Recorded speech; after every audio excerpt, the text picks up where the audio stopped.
The following program discusses sensitive issues. Parental caution is advised. Welcome to A Mental Journey, the 8-part series where I talk about my mental issues and overcoming them. In this first episode, I will tackle depression.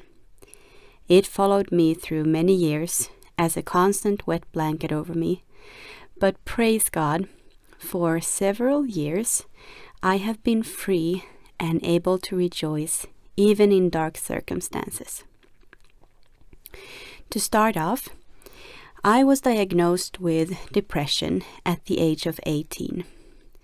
There are many reasons why depression got me, but the main reason was a sense of being unfulfilled. I wanted so much in my life, but I felt that I was hindered to accomplish any of it because of my circumstances. My family was struggling and they needed me, so I couldn't leave. I didn't have close friends nearby, and I struggled to find an uplifting and supportive social group to be a part of. I felt burdened and I felt alone. I had used my strength trying to fix others' issues so that I myself then could fulfill my dreams without feeling guilty of letting down those that needed me. It worked to some extent, and then I tried to accommodate my dreams to the circumstances that could not change. But it all left me tired and sad. I felt drained.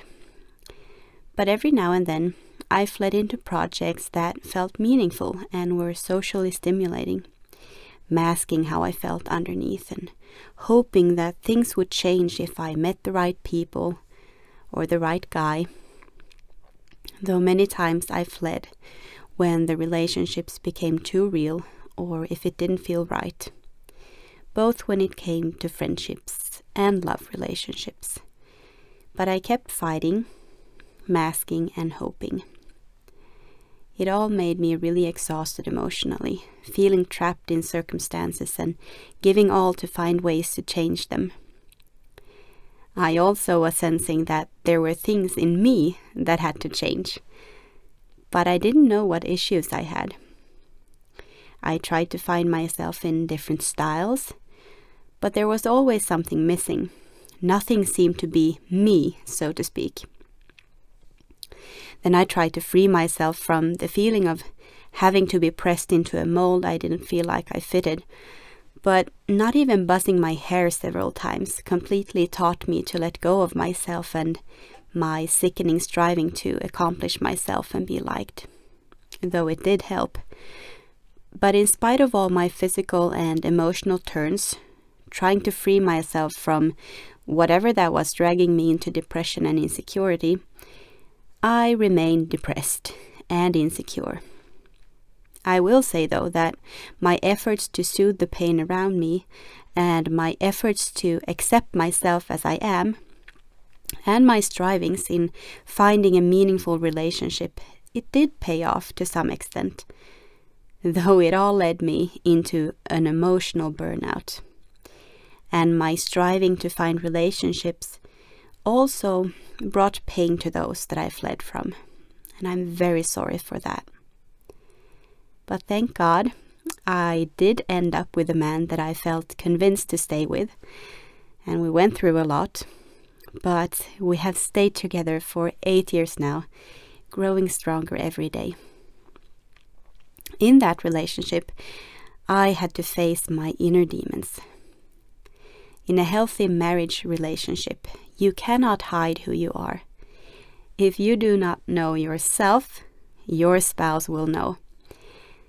My husband and I decided very early in our relationship, as we started experiencing a lot of hardships and also trauma, that we would be completely transparent with each other.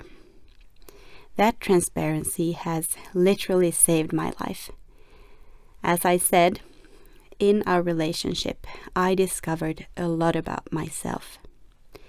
One of the biggest things was that I have trust issues, deep and hard to reach trust issues. Since I've been so capable of masking my issues, using and stretching myself and blending seamlessly into social situations in life, I've never had to face the fact that I was unable to trust. Up to the point of becoming serious in our relationship, I didn't really need to trust any other human being as an adult. I had usually been the one fixing the situations, especially the social and emotional. But in the marriage, I saw in full view that I had to learn to trust in order to have a healthy relationship. But how could I? I tried therapy, but I always ended up masking because I couldn't trust. I wish I could give you a perfect recipe of how my depression went away, because it did. And there are many things that can be done to cure depression and that also helped me, like keeping a healthy schedule, overcoming procrastination, eating healthy, drinking enough water, quitting social media and other inputs that are dragging us down, sleeping enough, and of course, the well-proven cure, exercise out in the sunshine and fresh air. But for me, my depression also went hand in hand with my deep emotional wounds. God Himself had to step in and teach me to see my worth and teach me how to trust. He had to teach me to trust Him first and foremost.